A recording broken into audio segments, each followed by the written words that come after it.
एक को कहा अरे तुम्हारा कुत्ता बड़ा सुंदर, कहती है कुत्ता मत बोल, मेरा बेटा है ये। हद होगी, कुत्ते को बेटा बना के बैठी।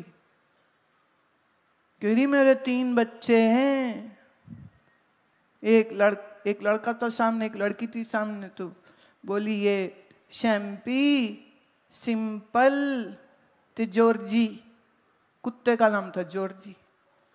कुत्ता नहीं बोलो, मेरा बेटा है जॉर्जी। अब तेरे जॉर्जी का कोई गर्दन काट के और तंदूर में पका के हॉट डॉग बना दे, कितना स्वाद लगेगा तुम्हें खाने में? अजीब सी बात है। कुत्ते से तो प्यार करते हो एज अ पेट, कुत्ते की दुकानें हैं, कुत्ते को नहलाने के लिए गाड़ी घर में आती है, कुत्ते का ब्यूटी पार्लर होता है, कुत्ते की नेल मैनिक्योर पेडिक्योर होती है, हाँ, कुत्ते की खाना, कुत्ते की दवाइयाँ। और कुत्ता कुत्ता नहीं होता, कुत्ता जॉर्जी होता है, मेरा पुत्र है। तो वो चूजा किसी का पुत्र नहीं था।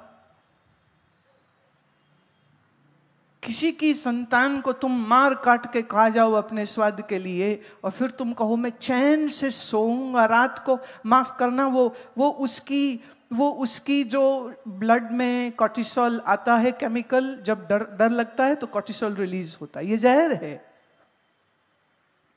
उस जानवर के शरीर में कॉर्टिसोल रिलीज हुआ है, वो उसके मांस में गया, मांसपेशियों में गया है। वही आपने भून के तल के मसाले लगा के खाया है, तो वो सारा बड़ा कॉर्टिसोल तुम्हारे शरीर में नहीं जाएगा।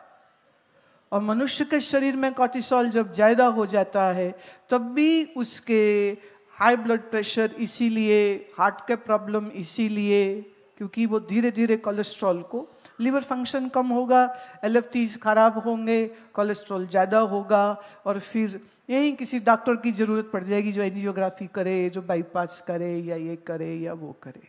देखिए, मैं ये नहीं कह रही हूँ कि मांस खाना पाप है, पाप पुण्य की बात नहीं है, पर कुछ तो दया रखो, कुछ तो रहम रखो। तुम दूसरों पर रहम करोगे तो ईश्वर तुम पे भी रहम करेगा। तुम बेरहम हो, उसके बाद तुम रहम की गुजारिशें लगाओगे तो कौन रहम देगा तुम्हें? You are not kind to these mute animals.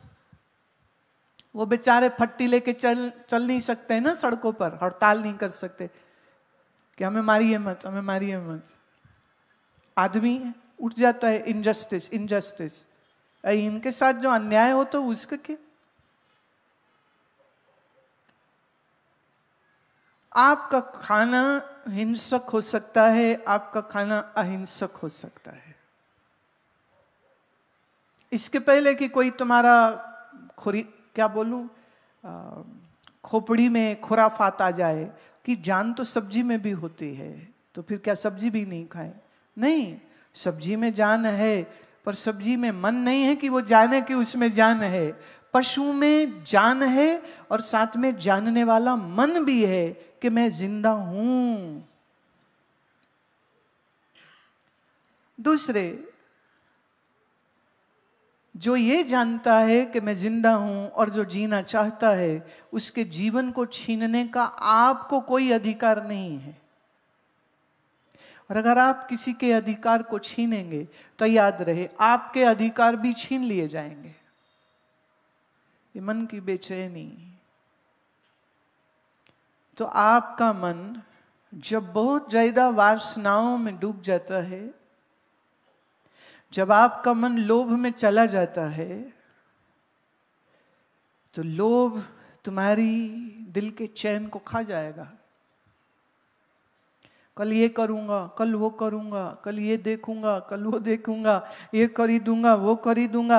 ये जो तुम्हारे लोभ से उठी हुई चाहते, ये चाहते चिंता देती है। आप नहीं चाहते आपको चिंता हो तो भविष्य के 20 सूत्री कार्यक्रम बनाना बंद कर दीजिए। एक आदमी, एक यंग बॉय, एक जान लड़का मुझे कह रहा था मेरा प्रोग्राम एकदम सेट है, 28 तक मेरी मास्टर्स हो जानी है बीटेक में, फिर मेरे को जॉब मिल जानी, कम से कम 1 करोड़ रुपया साल का जहाँ से पैकेज होगा मैं वहाँ जॉब लूँगा, पक्का है अमेरिका जाऊँगा। तो 28 से लेके 55 साल तक करूँगा मैं काम, 32 में करूँगा शादी, 35 तक 2 बच्चे,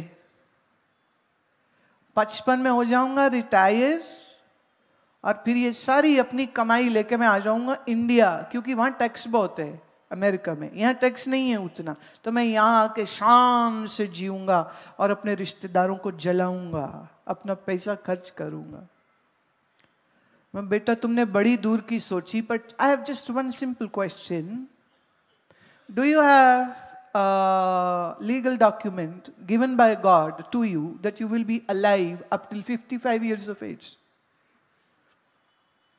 क्या आपके पास कोई ऐसा डॉक्यूमेंट है जिसमें ईश्वर ने तुम्हें यह वचन दिया है कि तुम 55 तक जिंदा रहोगे? कोविड के बाद 20 से लेके 45 साल के मेल फीमेल में हार्ट अटैक, ब्रेन स्ट्रोक इतने हो रहे, 55 बाद ये करूंगा, 60 बाद ये करूंगा, 70 बाद ये करूंगा। सवाल ये है तुम अभी क्या कर रहे हो? अभी चिंता कर करके अपने शरीर में उन खतरनाक हार्मोन्स को सीक्रेट कर रहे हो, जिसकी वजह से रात की नींद चली जाती है, बेचैनी हो जाती, दिल धड़कता रहता है, घबराहट होती। तो वो दिल की धड़कन ज्यादा तेज ना दिखे, इसलिए फिर गांजा, चरस, शराब ये लीजिए और बेहोश हो जाइए। कोई मुझे कह रहे थे आजकल हमारा शहर बहुत डेवलप हो गया है। मैं वो कैसे? कहते नए नए रेस्टोरेंट, नए नए बार्स बन रहे हैं। मैंने कहा जितने ज़्यादा बार बन रहे हैं वो इस बात का संकेत है कि यहाँ के लोगों ने अपनी शांति बर्बाद कर दी है, और अब नींद के लिए भी उनको एक पैग लगाना पड़ता है, बिना पैग लगाए वो सो नहीं सकते। ये तुम्हारी तरक्की नहीं, ये तुम्हारी एक बहुत बड़ी हार है जो तुम खुद जिम्मेदार हो उसके लिए। आपकी तरक्की इसमें होती कि अच्छे अच्छे स्कूल होते, and please excuse my harsh words again, पैसा कमाने के लिए ना स्कूल खुले होते, बल्कि दिल से सच से पढ़ाने के लिए स्कूल खुले होते।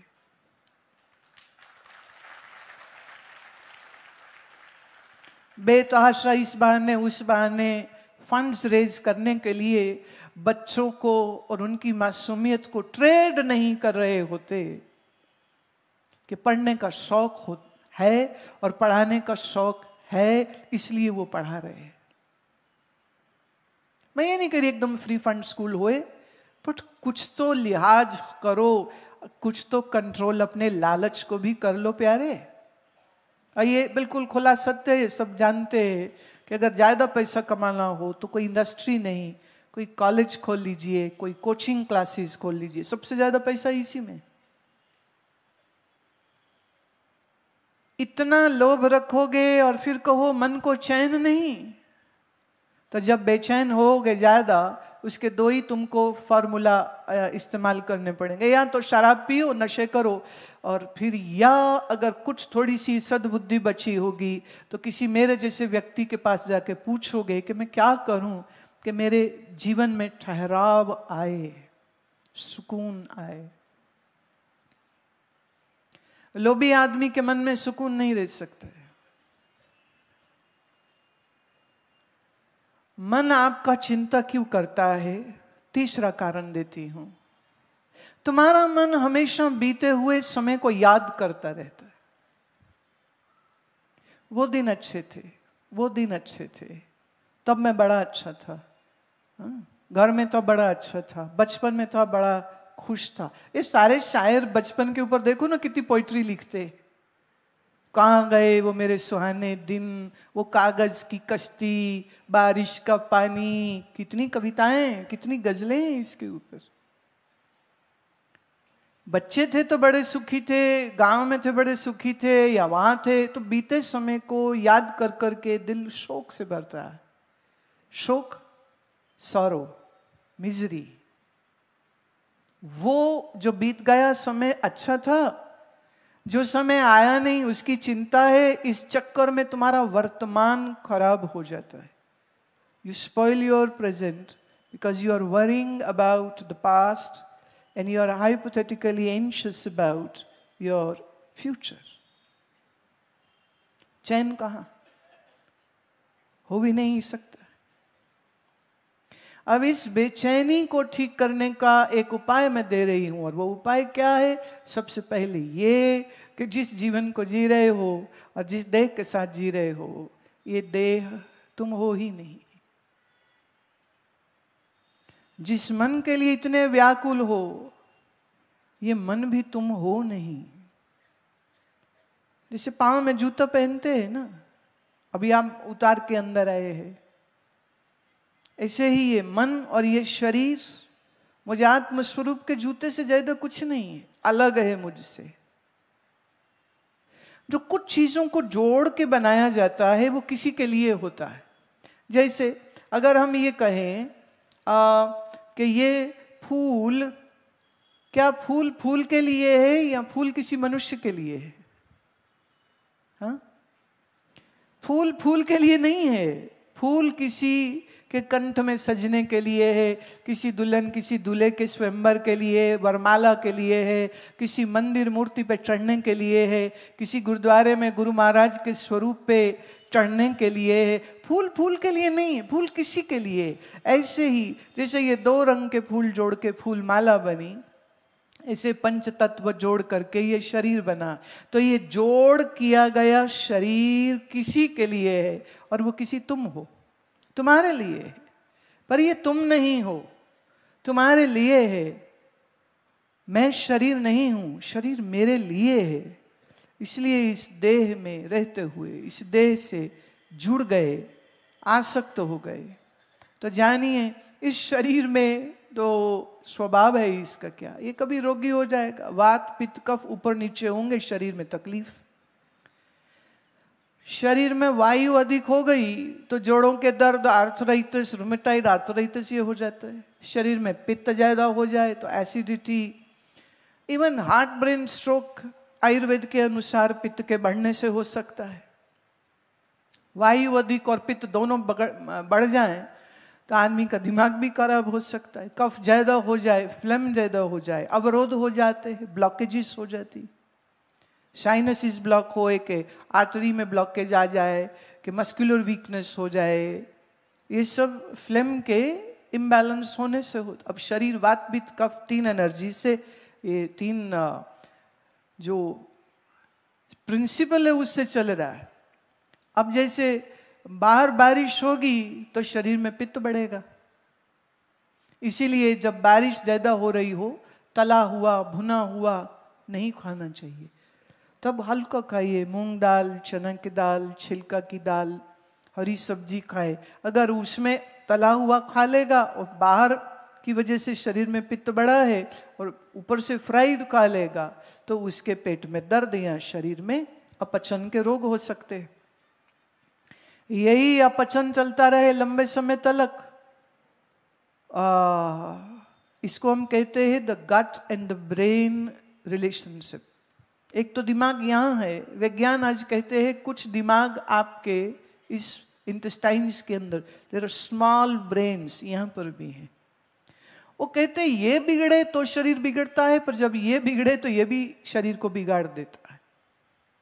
अब इसका बैलेंस बना के रखने के लिए सुपाच्य भोजन करना अच्छा होता है. कब खाना कब नहीं खाना एक ज्ञान होना चाहिए. मैंने इस विषय को स्पष्ट करने के लिए आयुर्वेद के मूल सिद्धांत एक पुस्तक लिखी है. हिंदी में भी है, अंग्रेजी में भी है. आप उसको लीजिए, पढ़िए, तब पता चले कब क्या, किस ऋतु में क्या खाना अच्छा, किस ऋतु में क्या ना खाना अच्छा. जैसे सर्दी हो तो देसी घी जरूर खाओ, दाल अलसी की पिन्नी जरूर खाओ सर्दी में, मतलब दिसंबर से लेकर फरवरी तक. पर जहां मार्च आया वहां पर ये सब जो हैवी सामान है खाना बंद कर दे. चेंज आता है, उस चेंज के लिए शरीर को तैयार करे. अब कई बार क्या है, हम गलत खा खा करके शरीर में रोग पैदा कर लेते हैं और फिर दुखी होते, अरे हम तो बीमार चल रहे, हम बीमार चल रहे, हम क्या करें। संयम, खाने में संयम लिख करके आइए। What to eat, when to eat, how to eat. Let me say how to eat first. यहाँ जितने बैठी हैं मम्मी और जितने डैडी बैठे हैं, अपने छोटे बच्चों को खाना खिलाना हो तो क्या करते हैं, टेलीविजन ऑन, टीवी चला दिया और बच्चे को सामने बैठा तो बेटा देखो कार्टून, और वो खाना खा रहा है, कार्टून देख रहा है, खाना खा रहा है। इससे बुरी बात कोई और हो नहीं सकती। एक, तुम कार्टून दिखा दिखा के अपने बच्चे को कार्टून बनाना चाहते हो क्या? मतलब क्यों कार्टून दिखाना चाहते हो, क्यों? दूसरा, जैसे मैंने कहा, इलेक्ट्रोमैग्नेटिक वेव्स जो स्क्रीन से आती है, टीवी की हो कि मोबाइल फोन के, आईपैड की हो, ये बच्चे के नाजुक दिमाग के लिए बहुत खराब है। एडीडी बीमारी, हाइपर एक्टिविटी बीमारियां हो सकती, बेचैनी हो सकती है, मत दिखाइए। कहते जी खाना ही नहीं हो उसके बगैर, अरे नहीं खाएगा, एक टाइम नहीं खाएगा, 2 टाइम नहीं खाएगा, भूख लगेगी तो उसका डैडी भी खाएगा बिना टीवी के। क्यों नहीं खाएगा? भूख के आगे तो भाई आप बिल्कुल बेबस हो जाते, जब भूख लगती तो खाना ही पड़ेगा। खाना खाते समय चाहे बच्चा हो, जवान हो या बूढ़ा हो, उस समय पर टेलीविजन सामने नहीं होने। ख्याल करना, थोड़ा सा पीछे चले जाओ, सिर्फ 20 साल पहले या 30 साल पहले लोग रसोई घर में बैठ के ही खाते थे। है याद के नहीं? कुछ खाते थे या नहीं? माँ के पास बैठते थे, दादी के पास बैठते थे, वो साथ में कुछ ना कुछ बात सुनाती थी और साथ में गरम गरम यहाँ से उतारा दे दिया। अब वो खाना बना के कैसरोल में रख दिए, मम्मी गई सिनेमा देखने, लड़के को कहेंगे खा ली कैसरोल पई रोटी। अरे तूने पैदा काहे किया था अगर बैठा के खिला नहीं सकती तो? पैसे दे दिए, जा बाजार से खा लेना। अब बच्चा क्या खाएगा? वो फिर वही खाएगा जो उसकी जुबान को अच्छा लगता है, वही पिज्जा बर्गर खाएगा और पिज्जा बर्गर खा के खुद ही बर्गर हो जाएगा। हाँ, और जब बर्गर हो जाएगा फिर कहेंगे हैं मोटा हो गया, अब क्या करें, चल बेटा जिम चला जा। अब जिम में 10,000 रुपया 5,000 रुपया महीना खर्चा भरोगे फिर तुम।